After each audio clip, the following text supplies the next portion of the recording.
अरे बच्चों, आज हम आपके कक्षा 10 का हिंदी का जो क्षितिज भाग 2 है उसका जो लेसन नंबर 10 है, यानी कि गद्य भाग का जो पहला पार्ट है, आज हम उसको शुरू कर रहे हैं। इसके जो राइटर हैं वो है स्वयं प्रकाश और पाठ का जो नाम है वो है नेताजी का चश्मा। तो पहले अपन स्वयं प्रकाश जो इनके राइटर हैं उनके बारे में देख लेते हैं। तो स्वयं प्रकाश का जन्म सन 1947 में इंदौर मध्य प्रदेश में हुआ। मैकेनिकल इंजीनियरिंग की पढ़ाई करके एक औद्योगिक प्रतिष्ठान में नौकरी करने वाले स्वयं प्रकाश का बचपन और नौकरी का बड़ा हिस्सा राजस्थान में बीता। फिलहाल स्वैच्छिक सेवानिवृत्ति के बाद वे भोपाल में रहते हैं और वसुधा पत्रिका के संपादन से जुड़े हुए हैं। यानी अभी ये भोपाल में रहते हैं स्वयं प्रकाश जी और वसुधा पत्रिका का संपादन कर रहे हैं, ठीक है ना। 8वें दशक में उभरे स्वयं प्रकाश आज समकालीन कहानी के महत्वपूर्ण हस्ताक्षर है। समकालीन कहानी, अब हिंदी में जो अभी के समय में जो चल रहा है उसको लेकर के कहानी लिखना समकालीन कहानी कहलाता है। तो समकालीन कहानी के महत्वपूर्ण हस्ताक्षर होने का मतलब ही यही है कि स्वयं प्रकाश जी समकालीन कहानियों को लिखने में सिद्धहस्त हैं। अभी के हिसाब से कुछ कहानियाँ लिखने में उनको बहुत ही महारत हासिल है। उनके 13 कहानी संग्रह प्रकाशित हो चुके हैं, यानी 13 उन्होंने कहानी संग्रह लिख दिए हैं, जिसमें सूरज कब निकलेगा, आएंगे अच्छे दिन भी, आदमी जात का आदमी और संधान उल्लेखनीय है। यानी ये बहुत अच्छी कहानी है उनकी। उनके बीच में विनय और ईंधन उपन्यास चर्चित रहे हैं।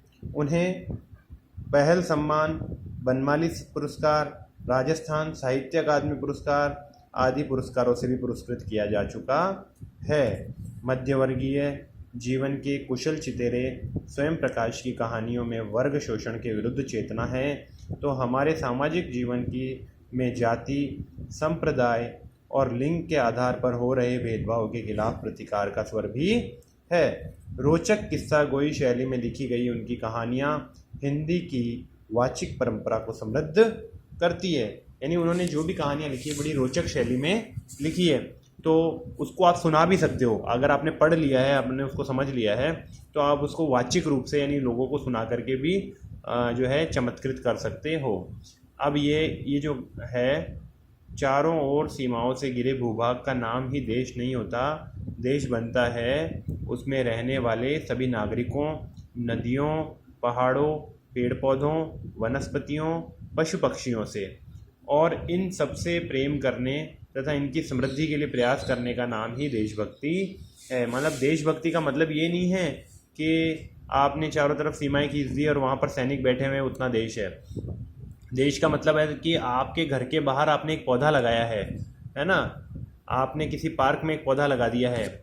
आप जो है घर से निकले और कहीं कोई प्लास्टिक की थैली पड़ी है, आपने उसको उठा करके डस्टबिन में डाल दिया है, तो भी वो एक देशभक्ति है। माने आप अगर अपने आसपास के माहौल में कुछ सकारात्मक बदलाव ला रहे हैं तो आप देशभक्ति कर रहे हैं। नेताजी का चश्मा कहानी कैप्टन चश्मे वाले के माध्यम से देश के करोड़ों नागरिकों के योगदान को रेखांकित करती है, जो इस देश के निर्माण में अपने अपने तरीके से सहयोग करते हैं। यानी देश के करोड़ों लोग इस तरह से कर रहे हैं। आप सोचिए, अगर सब लोग ये सोचें कि बारिश के मौसम में वो एक पौधा लगाएंगे, तो आप देखेंगे कि कुछ ही वर्षों में पूरा देश हरा भरा हो सकता है।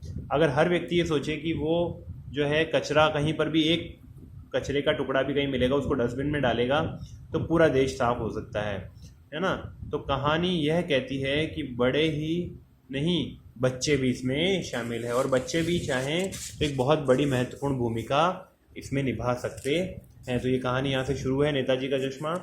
अब अपन इसको पढ़ रहे हैं, है ना। हालदार साहब को हर 15वें दिन कंपनी के काम के सिलसिले में उस कस्बे से गुजरना पड़ता था। कस्बा बहुत बड़ा नहीं था, जिसे पक्का मकान कहा सके वैसे कुछ ही मकान, और जिसे बाजार कहा जा सके वैसा एक ही बाजार था उस कस्बे में। कस्बे का मतलब होता है गांव से थोड़ा बड़ा होता है लेकिन शहर से छोटा होता है एक हिस्सा, उसको कस्बा कहते हैं। कस्बे में एक लड़की का स्कूल एक लड़कों का स्कूल था, एक लड़कियों का स्कूल था, एक सीमेंट का छोटा सा कारखाना, 2 ओपन एयर सिनेमा घर और एक तो नगर पालिका भी थी। एक ठो नगर पालिका भी थी, ठीक है ना। नगर पालिका थी तो कुछ ना कुछ करती भी रहती थी।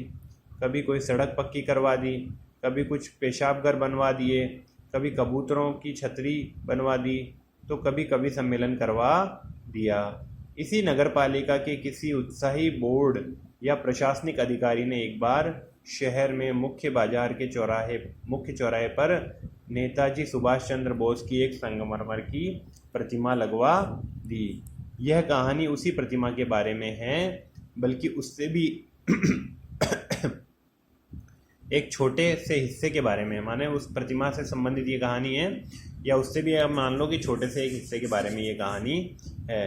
पूरी बात तो अब पता नहीं, लेकिन लगता है कि देश के अच्छे मूर्तिकारों की जानकारी नहीं होने और अच्छी मूर्ति की लागत अनुमान और उपलब्ध बजट से कहीं बहुत ज़्यादा होने के कारण काफ़ी समय ऊहापोह और चिट्ठी पत्री में बर्बाद हुआ होगा, और बोर्ड की शासनावधि समाप्त होने की घड़ियों में किसी स्थानीय कलाकार को ही अवसर देने का निर्णय किया गया होगा। यानी मूर्ति बनाने के लिए किसी स्थानीय व्यक्ति को ही कह दिया होगा कि तू ही बना दे मूर्ति, है ना, क्योंकि समय नहीं बचा होगा।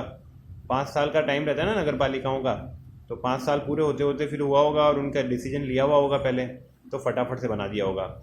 और अंत में कस्बे के इकलौते हाई स्कूल के इकलौते ड्राइंग मास्टर, मान लीजिए मोतीलाल जी को ही यह काम सौंप दिया गया होगा, जो महीने भर में मूर्ति बनाकर पटक देने का विश्वास दिला रहे थे। पटक देने का मतलब है कि मैं अपन कहते थे ना कि ये काम कब तक हो जाएगा, कि मैं 10 दिन में करके दे दूंगा तेरे को ये काम, तो पटक देना भी कहते थे ना कई बार, कि मैं लाके पटक दूंगा ये सामान सारा। तो वैसे ही ये जो मूर्ति है ये हम बनवा लेंगे, और बनाने के बाद में जो है इसको हम यहाँ पर आपको प्रोवाइड करवा देंगे, या पटक देंगे शब्द जो है ना वो प्रोवाइड करवाने से है उसका मतलब। जैसा कि कहा जा चुका है कि मूर्ति संगमरमर की थी, टोपी की नोक से कोट के दूसरे बटन तक कोई 2 फुट ऊंची, इसे कहते हैं बस्ट, और सुंदर थी। नेताजी सुंदर लग रहे थे, कुछ मासूम और कमसिन फौजी वर्दी में। मूर्ति को देखते ही दिल्ली चलो और तुम मुझे खून दो वगैरह याद आने लगते थे। इस दृष्टि से यह सफल और सराहनीय प्रयास था। केवल एक चीज़ की कसर थी जो देखते ही खटकती थी, नेताजी की आंखों पर चश्मा नहीं था। यानी चश्मा तो था लेकिन संगमरमर का नहीं था, एक सामान्य और सचमुच के चश्मे का चौड़ा काला फ्रेम मूर्ति को पहना दिया गया था। हालदार साहब जब पहली बार इस कस्बे से गुजरे और चौराहे पर पान खाने रुके, तभी उन्होंने इसे लक्षित किया और उनके चेहरे पर एक कौतूहल भरी मुस्कान फैल गई। वाह भाई, यह आइडिया भी ठीक है। मूर्ति पत्थर की लेकिन चश्मा रियल। जीप कस्बा छोड़कर आगे बढ़ गई। तब भी हालदार साहब इस मूर्ति के बारे में ही सोचते रहे, और अंत में उन्होंने निष्कर्ष पर पहुंचे कि कुल मिलाकर कस्बे के नागरिकों का यह प्रयास सराहनीय ही कहा जाना चाहिए। महत्व मूर्ति के रंग रूप का या कद का नहीं, उस भावना का है, वरना तो देशभक्ति भी आजकल मजाक की चीज़ होती जा रही है। यानी कि मूर्ति में क्या चश्मा नहीं था, तो उसको क्या है कि काला चश्मा वैसा ला करके पहना दिया गया था, है ना। तो हालदार साहब जो थे, जो वहाँ के नगर पालिका के मुख्य बड़े अधिकारी थे, उनको ये लग रहा था कि ये कितने अच्छे लोग हैं गांव के, इनको कितना अच्छा भाव है। दूसरी बार जब हालदार साहब उधर से गुजरे तो उन्हें मूर्ति के कुछ अंतर दिखाई दिया। ध्यान से देखा तो पाया कि चश्मा दूसरा है। पहले मोटे फ्रेम वाला चौकोर चश्मा था, अब तार की फ्रेम वाला गोल चश्मा है। हालदार साहब का कौतुक और बढ़ा। वाह भाई, क्या आइडिया है। मूर्ति कपड़े नहीं बदल सकती, लेकिन चश्मा तो बदल ही सकती है। तीसरी बार फिर नया चश्मा था। हालदार साहब की आदत पड़ गई हर बार कस्बे से गुजरते समय चौराहे पर रुकना, पान खाना और मूर्ति को ध्यान से देखना। एक बार जब कौतूहल दुर्दमनीय हो उठा। मतलब इस बार उनका जब हर बार जब नया चश्मा मिलता उनको तो उनका कौतूहल बढ़ता गया। तो उठा तो पान वाले से ही पूछ लिया, क्यों भाई, क्या बात है, क्या तुम्हारे नेताजी का चश्मा हर बार बदल कैसे जाता है? पान वाले ने खुद के मुंह में पान ठूसा हुआ था। वह एक काला मोटा और खुश मिजाज आदमी था। हालदार साहब का प्रश्न सुनकर वह आंखों ही आंखों में हंसा। उसकी तोंद थिरकी। पीछे घूमकर उसने दुकान के नीचे पान थूका और अपनी लाल काली बत्ती सी दिखाकर बोला, कैप्टन चश्मे वाला करता है। यानी कैप्टन चश्मे वाला ये काम करता है रोज। अब कैप्टन चश्मे वाले की कहानी है, पहले ही बताया था। क्या करता है? हालदार साहब कुछ समझ नहीं पाए। चश्मा चेंज कर देता है, पान वाले ने समझाया। यानी चश्मा चेंज कर देता है वो। क्या मतलब? क्यों चेंज कर देता है?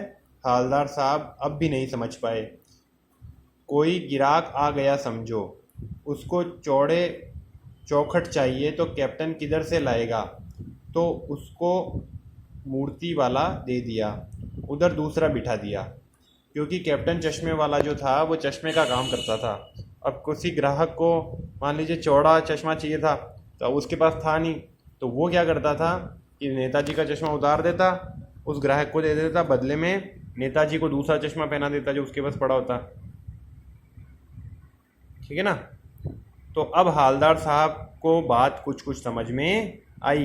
एक चश्मे वाले हैं जिनका नाम कैप्टन है, उन्हें नेताजी के बगैर चश्मे वाली मूर्ति बुरी लगती है, बल्कि आहत करती है, मानो चश्मे के बगैर नेताजी को आधुनिक असुविधा हो रही हो। इसलिए वह अपनी छोटी सी दुकान में उपलब्ध गिने चुने फ्रेमों में से एक नेताजी की मूर्ति को फिट कर देता है। लेकिन जब कोई ग्राहक आता है और उसे वैसे ही फ्रेम की दरकार होती है जैसा मूर्ति पर लगा है, तो कैप्टन